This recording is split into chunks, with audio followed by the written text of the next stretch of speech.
মাংস, নূতন বেগুন, মিষ্টান্নের হাঁড়ি প্রভৃতি লইয়া প্রিয়নাথ খড়মক্ত কলবরে বাড়ি ঢুকিলেন।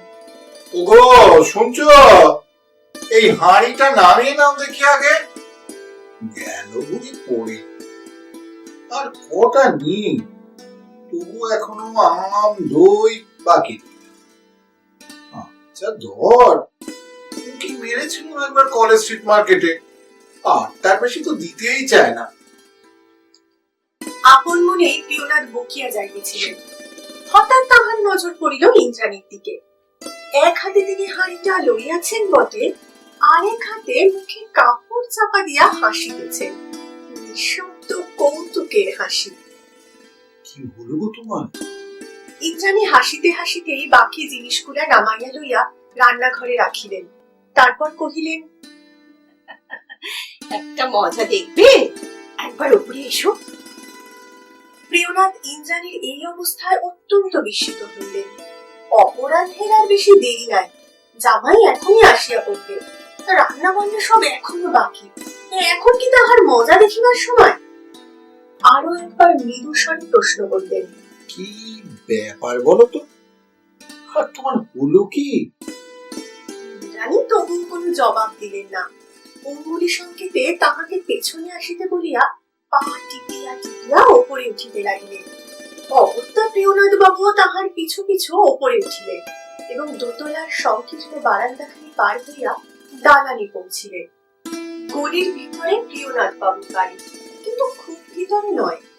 মোড়ের একখানি বড় বাড়ির ঠিক পেছনেই তাহাদের বাড়িটা পড়ে। সেই জন্য সামনের তিনতলা বাড়িটা বড় রাস্তা আড়াল করিয়া থাকিলেও তাহাদের শয়নকক্ষের একটা জানলা হইতে একপারে রাস্তা দেখা যায়।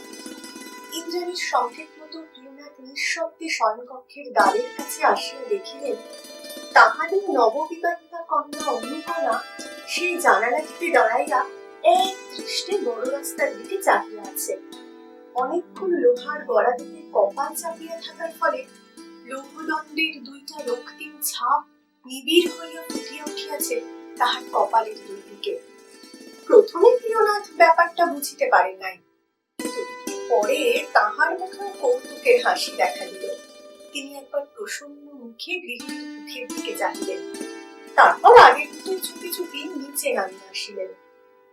ইন্দ্রাণী নিচে আসিয়া মন্তব্য করিলেন, আজকালকার মেয়েদের বিয়ে হওয়ার চলে, ব্যাস বর ছেড়ে এক মিনিটও থাকা চলে না।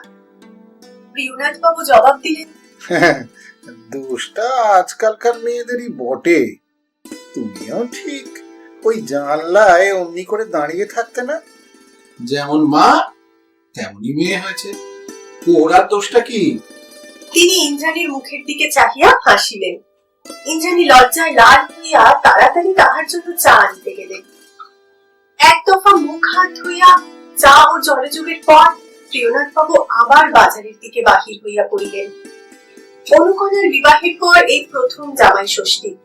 অনুষ্ঠানের কোনো ত্রুটি তিনি রাখিবেন না, আর রাখিবার বিশেষ কারণও ছিল না। প্রিয়নাথের আয় সাধারণ বাঙালির হিসাবে মন্দ নয়। সন্তান ওই অনুকণা, আর একেবারে দুগ্ধপোষ্য একটি ছেলে। সংসারে অন্য বাড়তি কোনো বিশেষ ছিল না।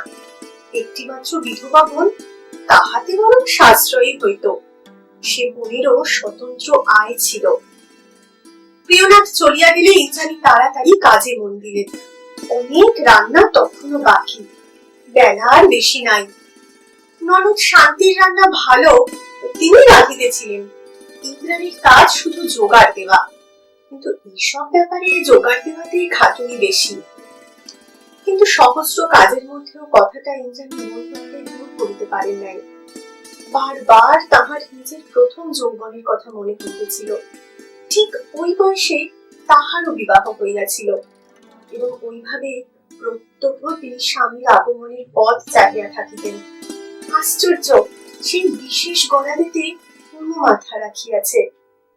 শুধু কি এখানে, পিত্রালয়ে গেলেও তিনি স্বামীর আসিবার দিনটিতে বারবার রাস্তার দিকের বারান্দায় গিয়া দাঁড়াইতেন।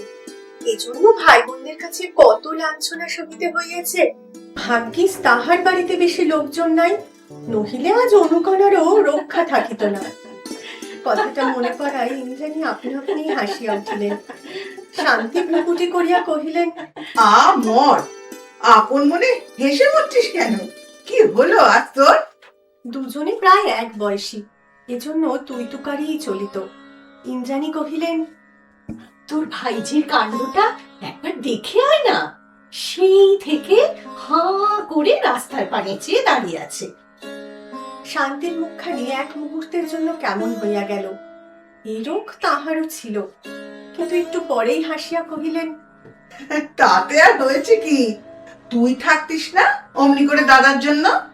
ইন্দ্রাণী জবাব দিলেন, আমাকে কি তোরা ছেড়ে দিয়েছিলি? কম যন্ত্রণা সইতে হয়েছে তার জন্যে? শান্তি একটা উত্তর দিতে গিয়া চাপিয়া গেলেন, কারণ অনুকোণে তখন গামছা কাঁধে করিয়া নিচে নামিতেছিল, বোধহয় গা ধুইতে যাইবে। সিঁড়ির পাশেই রান্নাঘর। নিচে নামিয়া একবার দরজার কাছে থমকিয়া দাঁড়াইল। কি ভাবছো গা পিসিমা? বেশ গন্ধ বেরিয়েছে। তখনও তাহার কপাল হইতে গড়াদের দাগ মিলায় নাই। সেদিকে চাহিয়া মুখ টিপিয়া হাসিয়া পিসিমা জবাব দিলেন, তুই সারাদিন আছিস কোথায়? তোর বর খাবে, আমরা খেটে খেটে মরবো নাকি? আয় দেখি এদিকে, কোমর বেঁধে লাগ দেখি। বয়ে গেছে আমার। তোমরা নেমন্তন্ন করেছো, তোমরা বুঝবে। সে মাথা দুলাইয়া কল ঘরের দিকে চলিয়া গেল। ইন্দ্রাণী কহিলেন, তোরও যেমন, ওর প্রাণ পড়ে আছে সেই জানলার দিকে।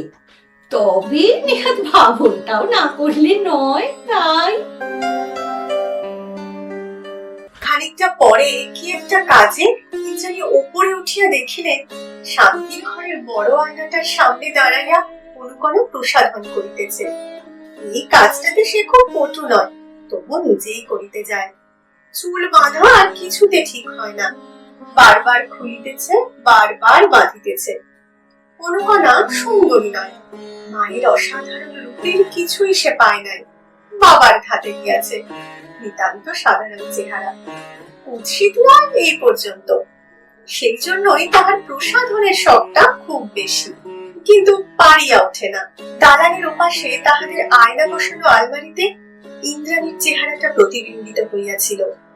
এখনো তাহার রূপ অগ্নিশিখার মতো। ললাটে সামান্য দু একটি রেখা দেখা দিয়েছে হয়তো, কিন্তু দূর হইতে তাহা কিছুই বোঝা যায় না। সন্তানাদি বেশি না হয় দেহের বাঁধন তখনও ভালোই আছে। সামান্য একটু মোটা হইয়াছে বটে, সে কিছু নয়। সেদিকে চাহিয়া মেয়ের প্রতি মমতায় মন ভরিয়া উঠিল। কাহা বেচারি, ভগবান উহাকে বঞ্চিত করিয়াছেন যখন, তখন সাজগোজ একটু দরকার বই কি। তিনি ঘরে ঢুকিয়া সস্নেহে কহিলেন, আয়, আমি মাথাটা ভালো করে বেঁধে দিই। অনুকণা ফোঁস করিয়া উঠিল। হ্যাঁ, তবেই হয়েছি আর কি। তোমাদের সেসব সেকেলে চুল বাঁধা এখনকার দিনে চলে কি না? তাহলে আর কারুর সামনে বেরোতেই পারবো না। তুমি যাও, আমি ঠিক বেঁধে নিচ্ছি। তা বটে, মেয়ে বৎসর 2-3 স্কুলে গিয়াছিল, তাহাতেই এই। ইন্দ্রাণী ম্লান হাসিয়া কহিলেন, একেবারে কারোর সামনে বেরোনো যায় না। হ্যাঁ রে, আমাদের তাহলে ঘেরাটুক পড়ে থাকা উচিত। বল, যা খুশি করগে যা। তিনি ক্ষুব্ধ মনেই নিচে নামিয়া আসিলেন। তিনি কি এতই বুড়া হইয়া পড়িয়াছেন যে সাধারণ কাণ্ডজ্ঞান নাই? মেয়ে কি মনে করে তাহাকে? ইন্দ্রাণী হিসাব করিয়া দেখিলেন মাত্র 18 বৎসর তাহার বিবাহ হইয়াছে, কিন্তু অত মনে হয় না। মনে হয় এই তো সেদিনের কথা, যখন তিনি নবদ্ভিন্না কিশোরী। তাহাদের প্রণয় লীলা হইতে এখনকার কিশোরীদের প্রণয় লীলা তো কিছুমাত্র স্বতন্ত্র নয়, প্রত্যেক অভিব্যক্তি তো এক। তবে ইহারা নবীনত্বের কি এত গর্ব করে? নিচে আসিতেই শান্তি একটা ফরমাস করিলেন। তিনি আশা করিয়াছিলেন যে তাহার উত্তরে ইন্দ্রাণী কিছু একটা পরিহাস করিবেন, কারণ ফরমাসের ভিতর অন্য অর্থ ছিল। কিন্তু ইন্দ্রাণী একটাও কথা না বলাতে বিস্মিত হইয়া ফিরিয়া চাহিলেন। কি হলো তোর বৌদি? মুখ তো ভার কেন? ইন্দ্রাণী মাথা নাড়িয়া কহিলেন, কই না, কিছু তো হয়নি। জোর করিয়া মুখে হাসি টানিয়া আনিলেও কথাটা তিনি কিছুতেই মন হইতে তাড়াইতে পারিলেন না। কাঁটার মতো খচখচ করিতেই লাগিল। এককালে শুধু তাহার রূপেরই গৌরব ছিল না, প্রসাধনেরও ছিল। মনে পড়ে বিবাহের পরও কত বাড়ির কুমারী মেয়ে কোণে দেখা দিবার পূর্বে তাহার কাছে প্রসাধনের পাঠ লইয়া গিয়াছে। জবরজং তিনি কোনোদিনই ভালোবাসিতেন না। উগ্র পাউডার বা আলতা বা রঙও তিনি কখনো ব্যবহার করেন নাই। কিন্তু তাহার সহজ সুন্দর পারিপাট্যে সকলেই তখন মুগ্ধ হইত। অতি বড় খুঁতখুঁতে দৃষ্টির সামনেও তিনি পরীক্ষায় পাশ হইয়াছেন। আর এই কয়টা বৎসর যাইতে না যাইতে তাহারই কন্যা তাহাকে একেবারে বুড়া হাবড়ার তলে ফেলিয়া দিল। অথচ ওই অনুকণা জন্মিবার পরই ঘটনাটা ইন্দ্রাণীর মনে পড়িয়া গেল। তাহার সুতিকার মতো হইয়া চেহারা খুব খারাপ হইয়া যায়। ঠিক সেই সময় লাহোর হইতে চিঠি আসিল যে দীর্ঘ 12 বৎসর পরে তাহার জ্যাঠ শ্বশুর বাড়ি আসিতেছেন, এবং আসিতেছেন শুধু ইন্দ্রাণীকে দেখিবার জন্যই। শ্বশুর তো ভাবিয়াই আকুল। স্পষ্টই একদিন বলিলেন, বোমা, তোমার রূপের কত প্রশংসা করে চিঠি লিখেছি, এখন এই অবস্থায় দেখে দাদা কি মনে করবেন কে জানে। ইন্দ্রাণী হাসিয়াছিল সেদিন মনে মনে। তাহার পর জ্যাঠ শ্বশুর যখন সত্য সত্যই আসিয়া পৌঁছিলেন এবং ইন্দ্রাণীর ডাক পড়িল, তখন ইন্দ্রাণীকে দেখিয়া শুধু জ্যাঠামশাই বিস্মিত হন নাই, তাহার শ্বশুরও হইয়াছিলেন। আড়ালে ডাকিয়া বলিয়াছিলেন, বোমা, তোমার চেহারা কি ভোজবাজিতে বদলে গেল। আজ সেই ইন্দ্রাণীকে অপমান করিয়া বসিল ওই এক ফোঁটা অনুকণা। হায়রে 17 বৎসর! সহসা শান্তির কথায় যেন ইন্দ্রাণীর তন্দ্রা ভাঙিল। তুই এবার গা ধুয়ে নিলি না কেন বৌদি? প্রথম জামাই ষষ্ঠী, জামাই এসেই তো প্রণাম করবে, তোকে আমাকে দুজনকে। সন্ধে তো দেরি নেই। তা বটে। ইন্দ্রাণী কহিলেন, তা তুমি সেরে নিলে না কেন ঠাকুরজি? শান্তি হাসিয়া কহিলেন, আমার আর সারাসারির কি, একখানা ধোয়া কাপড় পরা, এই তো। নেহার নতুন জামাইয়ের সামনে বেরোনো, তাই এদিককার রান্নাটা শেষ করে মাংস চাপিয়ে একেবারে চান করতে যাব। তুই তখন বরং একটু দেখিস, এখন আমি দেখছি। তাছাড়া সন্ধে হয়ে গেল, মাথা বাঁধবি কখন? ইন্দ্রাণী অগত্যা হাতের সামান্য কাজটুকু সারিয়া উপরে উঠিয়া গেলেন। অনুকণার প্রসাধন তখন শেষ হইয়াছে। সে ও ঘরে গিয়া আবার জানলায় দাঁড়াইয়াছে। ইন্দ্রাণী মাথা বাঁধার সরঞ্জাম লইয়া আয়নার সামনে আসিয়া বসিলেন। কথাটা তখনও মাথাতে ছিল। তুচ্ছ কথা বলিয়া বারবার মনকে তাড়না করিলেও একেবারে ভুলিতে পারেন নাই। তাই আয়নার দিকে দৃষ্টি পড়িতেই অকস্মাৎ চোখ দুইটা জ্বলিয়া উঠিল। একবার পিতামহকে ভোজবাজি দেখাইয়াছিলেন, আর একবার তাহার পৌত্রীকে দেখাইবেন নাকি? মেয়েকে তাহার ধৃষ্টতার উপযুক্ত জবাব দেওয়া হয় তাহা হইলে। দোষ কি? বেমানান দেখাইবে? কিন্তু কেন? কি এমন বয়স হইয়াছে তাহার যে সাজ গোজ একেবারেই বাদ দিতে হইবে? এই মনে মনে বিষম উত্তেজিত হইয়া উঠিলেন। একটু যে লজ্জাবোধ না হইতেছিল তা নয়, কিন্তু তিনি মনকে বারবার বুঝাইতে লাগিলেন যে ইহাতে কিছু মাত্র দোষ নাই। জামাইয়ের সামনে একটু পরিষ্কার হইয়া বাহির হওয়াই প্রয়োজন। আর তিনি তো এমন কিছু ঘটা করিতেছেন না, কেহ হয়তো টেরই পাইবে না যে তাহার আজিকার বেশভূষায় কিছু পারিপাট্য আছে। মাথা বাঁধিবার সময় ইন্দ্রাণীর হাত কাঁপিতে লাগিল। প্রসাধন শেষ করিয়া কাপড় বদলাইতেছেন, এমন সময় নিচে জামাতার কণ্ঠস্বর শোনা গেল। ঝিকে প্রশ্ন করিতেছে, মা কোথায় হরির মা? দ্রুত হাত চালাইয়া কাপড় পরা শেষ করিয়া ফেলিলেন তিনি। অনিল ইহার মধ্যেই আসিয়া গেল। সবে তো সন্ধে হইয়াছে। বিমনাথ বাবু ফেরেন নাই যে তিনি অভ্যর্থনা করিবেন। শান্তির তখনও স্নান পর্যন্ত সারা হয় নাই। না, তাহাকেই আগে দেখা দিতে হইবে, উপায় নাই। ততক্ষণে অনিলের পদশব্দ সিঁড়িতে শোনা যাইতেছে। অনুকণা মাথায় কাপড়ের প্রান্তভাগটুকু তুলিয়া দিয়া বাহিরে আসিয়া দাঁড়াইল। দালানের বড় আলোটা সে আগেই জ্বালিয়া দিয়াছিল। সিঁড়ি দিয়া উঠিয়া উজ্জ্বল আলোতে যেন আগে তাহাকেই নজরে পড়ে, এমনি একটা গোপন ইচ্ছে বোধ হয় ছিল। হইল তাহাই। চোখে চোখে মিলিতেই প্রচ্ছন্ন হাসি ফুটিয়া উঠিল দুজনের চোখে। তবু রীতির অনুরোধে অনিল প্রশ্ন করিল, মা কোথায়? তাকে প্রণাম করতে হবে যে। অনুকণা ডাকিল, মা! মৃদু চাপা কণ্ঠে উত্তর আসিল, এই যে যাই। তাহার পরই ইন্দ্রাণী বাহিরে আসিয়া দাঁড়াইলেন। ফিরিয়া দাঁড়াইয়া সেদিকে চোখ পড়িতে বিস্ময়ে অনিল যেন পাথর হইয়া গেল। শাশুড়িকে সে তো কয়েকবারই দেখিল, কিন্তু তিনি কি এত রূপসী, তার এত অল্প বয়স? সে পলকহীন চোখে চাহিয়াই রহিল। প্রণাম করার কথা মনেও পড়িল না। অনুপমেরও বিস্ময়ের সীমা ছিল না। সহজ কবরী রচনা, সামান্যতম পাউডার ও সাধারণ একখানা ঢাকাই শাড়ি এমন ইন্দ্রজাল রচনা করিতে পারে? আশ্চর্য। ইন্দ্রাণী যখন প্রসাধন করিয়াছিলেন, তখন একমাত্র কন্যার অবহেলার প্রতিশোধ লইবার ইচ্ছাটাই বিষার মতো পাইয়া বসিয়াছিল। আর কোন কথা তাহার খেয়াল ছিল না। জামাতার কথাটাও তিনি ভুলিয়া গিয়াছিলেন। এখন অমলের বিস্মিত ও মুগ্ধ দৃষ্টির দিকে চাহিয়া তিনি লজ্জায় মরিয়া গেলেন। ছি ছি, জামাই কি ভাবিতেছে? কেন মরিতে তিনি এ কাজ করিলেন? এখন যে ছুটিয়ে বলাইবার উপায় নাই। ইন্দ্রাণী মাথা নত করিতে অনিলেরও সম্বিত ফিরিয়া আসিল। সে অগ্রসর হইয়া আসিয়া তাহার পায়ের কাছে 4টি টাকা রাখিয়া প্রণাম করিল। পিসিমা কোথায় মা? আসছেন বাবা, তুমি ও ঘরে বসো, আমি পাঠিয়ে দিচ্ছি। বলিয়া তিনি একরকম ছুটিয়ায় শান্তির ঘরে ঢুকিয়া পড়িলেন।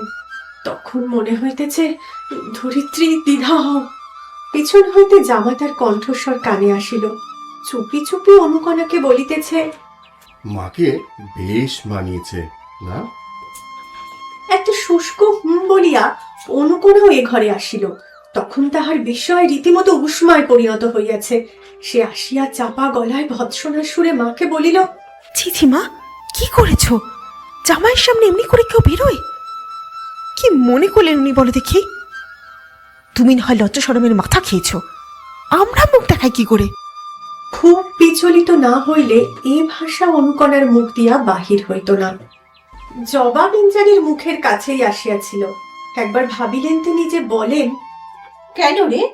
আমি তো কিছুই জানি না। তাছাড়া তোর মতো রোজ, লিপস্টিক, পেইন্ট, রঙিন কাপড় কিছুই তো ব্যবহার করিনি। তবে তোর তো ঝাল কেন? কিন্তু কি যেন একটা দুর্নিবার লজ্জা আসিয়া তাহার কণ্ঠরোধ করিয়া ধরিল। তিনি কোনো কথাই কহিতে পারিলেন না। কন্যার উপর বিজয় গর্বের কণা মাত্রও তাহার ভোগ করা হইল না। দ্রুত পদে নিচে নামিয়া গেলেন। কিন্তু সিঁড়ি দিয়া নামিতেই প্রিয়নাথের সহিত দেখা হইয়া গেল। তিনি তখন দ্বিতীয় দফার বাজার সারিয়া ফিরিতেছিলেন। বাড়িতে ঢুকিতে ঢুকিতে প্রশ্ন করিলেন, কি গো, জামাই এসে গেছে নাকি? তখন আলো আধারে অতটা ঠাউর হয় নাই। এখন উঠোনে পা দিতে ইন্দ্রাণীর দিকে চাহিয়া চোখ বাঁধিয়া গেল তাহার। মুহূর্তের জন্য হয়তো চোখে মুগ্ধ দৃষ্টিও ফুটিয়া উঠিল, কিন্তু পরক্ষণে ঈষৎ বিদ্রুপের সুরে কহিলেন, এই করেছো কি? আজকে দিনে এমনি করে সাজি? জামাই দেখলে কি ভাববে বলো দেখি?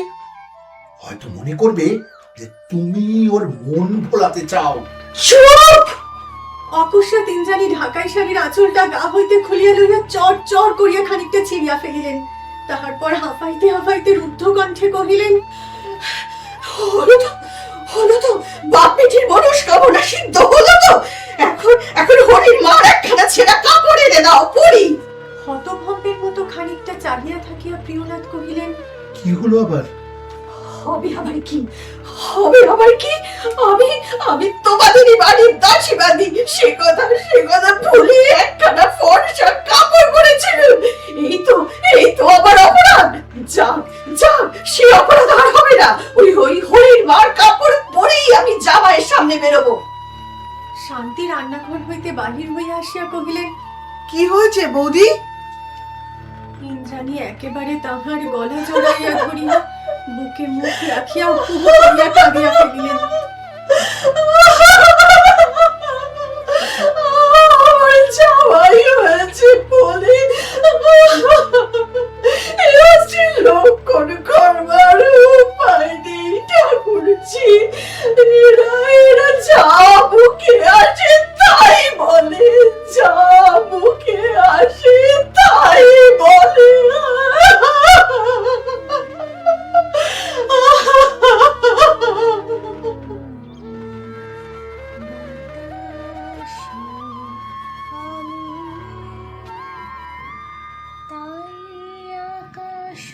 কুসুম করিন চয়ন হতাশে আমি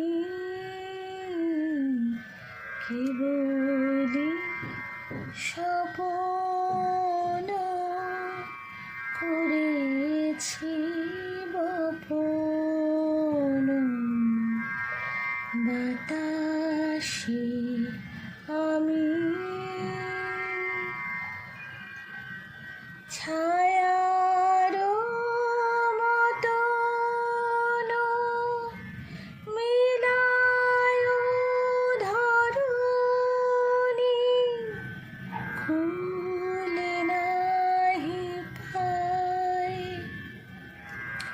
আশায় তরণী ছায়ার মতন মিলায় ধরণী খুলে নাহি পায় আশায় তরণী মানুষ প্রতিমা ভাসিয়া বেড়ায় আকাশে আকাশে আমি কেবলি স্বপন করেছি বপন বাতাসে